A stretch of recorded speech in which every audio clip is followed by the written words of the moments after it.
이 건축을 할 때도 마찬가지라고 생각합니다. 조금 어느 정도 가이드가 필요합니다. 건축을 하는 사람이 가이드를 조금 받으면서 도면을 그리고 좀 조언을 받고 이렇게 하면 제 생각에는 그 가이드, 제 건축하는 사람보다 건축주가 훨씬 더 많은 이득을 보실 수 있는 구조라고 생각을 합니다. 단 잘 만나야 되겠지만 저희가 집을 지을 때 가장 먼저 하는 게 설계일 겁니다. 근데 이제 도면을 한번 그리면 그게 끝이 아니라 계속 이제 수정을 하고 변경을 합니다.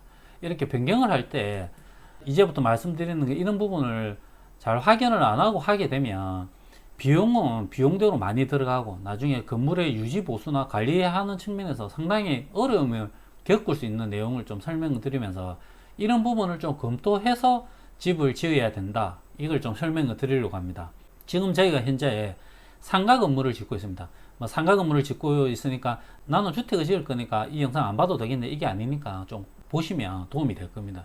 현재 사항은 건물의 기초를 지금 완성한 상태입니다. 그래서 1층, 2층 이렇게 올라가야 되는 상태인데 건축주분이 갑자기 연락이 와서 지금 보시는 도면에 보시는 이렇게 남자 여자 화장실이 있는데 일반인들이 사용할 수 있는 화장실입니다. 근데 여기에다가 장애자 화장실을 집어넣었으면 좋겠다 이렇게 마음을 바꾸셨습니다. 그러니까 왜 일반 화장실만 넣으면 되지 왜 장애자 화장실을 넣어야 되냐, 여러 가지 이유가 있지만 여기서 간단하게 설명을 드리면 이 건물에 장애자 화장실을 집어넣게 되면 임대를 줄 수 있는 업종의 풀이 좀 늘어납니다. 여러 가지 업종에서 임대를 줄 수가 있습니다. 이것까지 설명을 드리면 너무 복잡해지니까 일반 화장실에 장애자 화장실을 집어넣어야 되는 사항만 설명해 드리겠습니다. 1층은 화장실이 작습니다. 왜냐 그러면 최대한 상가의 면적을 넓히기 위해서 여자 화장실은 양변기 한 칸만 두고 남자 화장실은 양변기에 이제 소변기만 딱 필요한 공간만 두는 화장실 형태를 뒀습니다. 2층, 3층 화장실이 형태가 똑같습니다. 똑같이 이렇게 어지를 수 있는데 이렇게 형태가 똑같습니다. 4층도 마찬가지입니다. 남자 화장실에 2, 3, 4층 화장실이 똑같은 형태로 올라갑니다. 장애자 화장실을 집어넣어야 되니까 설계 사무실에 의뢰를 했습니다. 이렇게 변경을 해야 된다. 그래서 설계 사무실에서 도면이 도착했습니다. 이게 설계 사무실에서 온 도면입니다. A안, B안 두 가지로 이렇게 왔는데 이 중에서 선택을 해라 이렇게 된 겁니다. 제가 확대한 사진을 한번 보여드리겠습니다.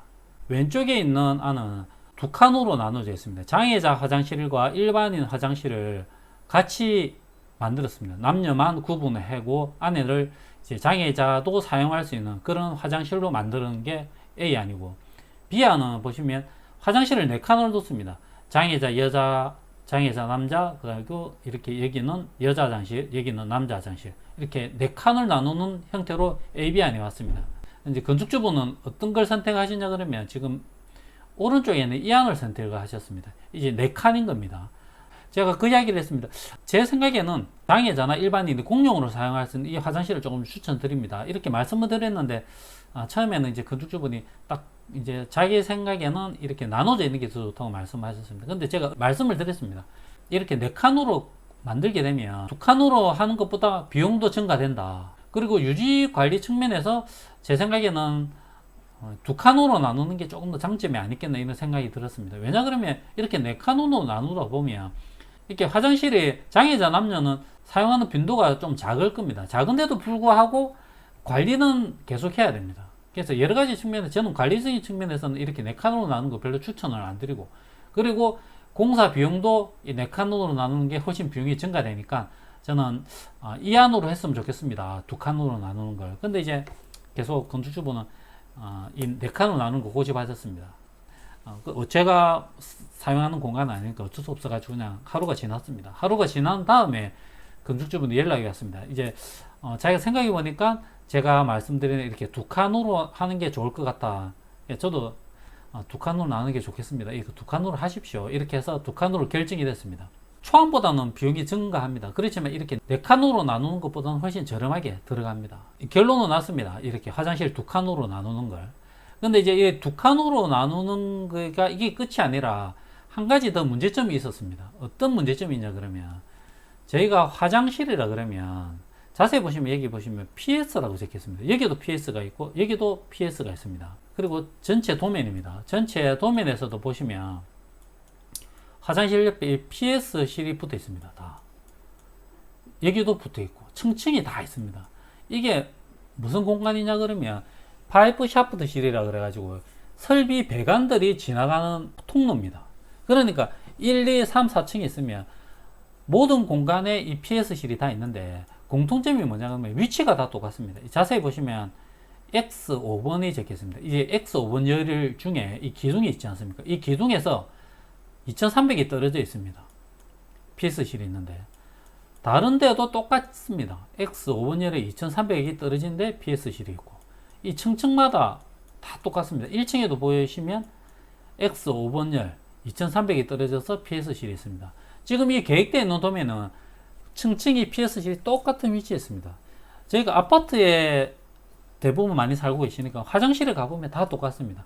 화장실이 어쩌보면 정사각형이나 직사각형이 돼야 되는데 뭐 샤워실이나 어떤 공간에 특정한 공간에 모퉁이가 이렇게 각이져 있는 공간이 필히 생깁니다.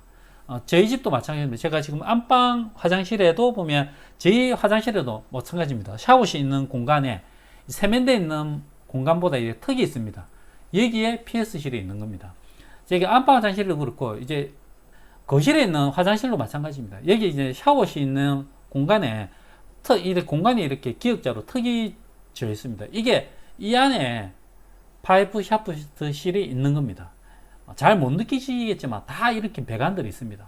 제 아파트 경우에는 모든 평면이 다 똑같아 보니까 이 파이프 샤프트실이 일정하게 되어 있습니다. 이런 상가 건물도 웬만하면 이렇게 파이프 샤프트실을 일정하게 만들려고 노력합니다. 왜 그러냐 그러면 전기 같은 경우는 배관들이 전선만 지나가면 되기 때문에 상관이 없는데 파이프 샤프트실이 배관이 지나가는 길이기 때문에 PVC 배관들이 많이 끊기는 거 절대 좋은 게 아니지 않습니까? 그렇기 때문에 이렇게 수직으로 내려가는 공간은 끊김이 없이 하기 위해서 이렇게 만듭니다. 근데 예외적인 게 있는 게 저희가 상가주택을 짓다 보면 1층에 상가고 2층에는 원룸을 짓거나 투룸을 짓거나 해서 한 두세 대를 집어넣고 3층에는 한 세대 단독으로 살다 보면 다 평면이 다릅니다. 화장실 위치도 다 다르고 이런 공간에서는 파이프 샤프트실을 한 곳에 일직선으로 만들기가 힘듭니다. 거의 불가능합니다. 왜냐하면 그렇게 되면 평면이 엄청 제한적이기 때문에 그런 데는 조금 파이프 샤프트실에 어려움이 있지만 이런 상가나 아파트 같은 경우에는 대부분 이렇게 통일적으로 만듭니다. 그런데 지금 이게 우리가 장애자 화장실 두 칸으로 결정을 낸 겁니다. 냈는데 파이프 샤프트실이 자세히 보시면 X5번 열 기둥에 바로 붙어 있습니다. 그러면 변경된 이 파이프 샤프트실은 기존 이 상가 건물에서 어떻게 위치가 되냐 그러면 똑같은 X5번이지 않습니까? X5번 열에 기둥 옆에 바로 붙어 있으니까 기둥 옆에 바로 붙여보면 지금 이 제가 이렇게 확대하겠습니다. 이 빗금친 부분에 파이프 샤프트실이 됩니다. 한 층만. 그러면 기존에는 전부 다 여기에서 파이프 샤프트실이 올라오고 있습니다. 1층에서 예를 들어서 이렇게 올라오다가 2층으로 올라갈 때 이렇게 꺾여야 됩니다. 그러니까 2m 이상 이렇게 배관이 꺾여서 또 올라가다가 또 그 다음 층에서는 다시 꺾여서 여기까지 다시 원상복귀를 해야 됩니다. 그러면 안 되는 건 아닙니다. 안 되는 건 아닌데 이렇게 PVC 배관이 많이 꺾이는 건 상당히 좋지 않다고 제가 말씀드렸는데 횡으로 2m 갔다가 그 위에 층에서 또 다시 배관이 원상복귀를 해야 되기 때문에 엄청 많이 꺾입니다. 이렇게 되면 제가 시공하는 데는 아무 문제 없습니다. 할 수 있습니다. 근데 이게 뭐 1, 2년 사용할 게 아니지 않습니까? 이게 장기적으로 사용하다 보면 이게 수평으로 지나가는 슬러지나 여러 가지 문제들 때문에 하자가 생길 염려가 상당히 많이 있습니다. 그러면 어떻게 해야 되냐? 제가 설계 사무실에 다시 통화를 했습니다. 일단 건축주가 이렇게 두 개로 나누는 걸 선택을 하셨는데 기존에 있는 PS실에서 크게 안 벗어났으면 좋겠다. 최대한 그 위치에서 조금 반영될 수 있게 제가 조금 가이드를 줬습니다. 이 위치를 조금 조정하면 사실은 다 문제가 없지 않겠냐. 이렇게 해서 그래서 다시 도면을 조금 수정을 했습니다. 그래서 도면을 수정한 게 어떻게 됐냐. 지금 이 형태대로 됐습니다. 두 칸으로 나누고 이 PS실을 이쪽으로 옮겼습니다. 보시면 기존에는 두 칸으로 나눈 PS실이 여기에 있었지 않습니까? X5번 열 기둥에 바로 붙어 있었는데 수정한 거는 X5번 열에서 많이 좀 떨어져 있습니다. 그럼 이렇게 떨어지면 도면이 어떻게 되냐. 이 PS실 이거를 기존 도면에 이렇게 접목을 해봤습니다. 이 녹색되어 있는 게 요 PS실의 위치입니다. 제가 이 도면 한번 보겠습니다. 여기 보시면 기존 PS실하고 변경되어 있는 PS실하고 이렇게 겹칩니다.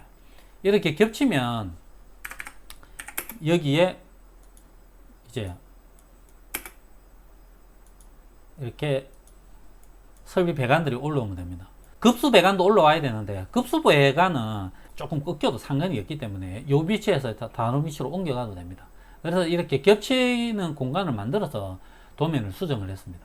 별거 아닌 것처럼 보이지만 만약에 제가 없다 그러면 이 둘 중에서 그냥 골랐을 겁니다. 어떻게 보면 건축주는 이걸 선택하실 수도 있고 안 그러면 이걸 두 개 다 선택하실 수도 있지만 두 개를 다 선택을 해도 사실은 건축자한테는 상당히 금전적으로 피해를 많이 갔을 겁니다.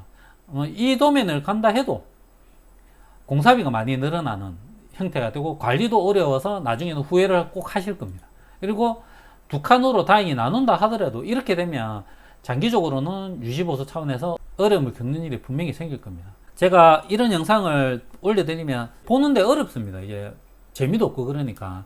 근데 저 역시도 뭐 재밌는 영상 보려고 하지 이런 영상을 잘 보려고 하진 않는데 모든 분들이 이 영상을 보라고 하는 건 아닙니다. 집을 지으려고 계획하신다 그러시면 10분 조금 넘는 영상인데 제 생각에는 이 영상 하나만 잘 접목을 하고 이걸 좀 기억했다가 자기가 도면 수정할 때 조금 참고를 하면 최소 몇백만 원은 충분히 이득을 보실 수 있는 영상이라고 생각합니다. 근데 참 안타까운 게 제가 이전 영상입니다. 제가 또 도면을 검토해야 된다고 영상을 올려놨는데 조회수가 상당히 많이 안 나왔습니다. 그래서 제가 그래서 이 영상을 좀 다시 올려야 되나 말아야 되나 조금 고민했습니다. 원체 영상 조회수가 안 나와서. 근데 그런 생각이 들었습니다. 영상 안 본 사람은 손해지 영상 보신 분들은 무조건 이득인 영상입니다. 그냥 아무나 보는 건 아니지만 집을 지으려 하신 분은 조회수가 1000번이 안 된다 하더라도 그런 영상들을 보면 저는 솔직히 조회수가 안 나면 시간을 들여서 영상 찍고 편집하는 그 시간을 생각하려면 많이 마이너스지만 영상을 보시는 분은 엄청 이득인 겁니다. 이 영상을 보고 이런 게 있으니까 내가 집 지을 때 이렇게 참고만 해야 되겠다만 생각만 해도 그냥 몇백만 원짜리 영상입니다. 그런 생각이 듭니다. 이제 조금 전에 이제 이 내용 때문에 건축자하고 통화를 했는데 제가 이제 이 내용으로 도면이 변경되니까 이제 비용도 따라서 조금 움직입니다.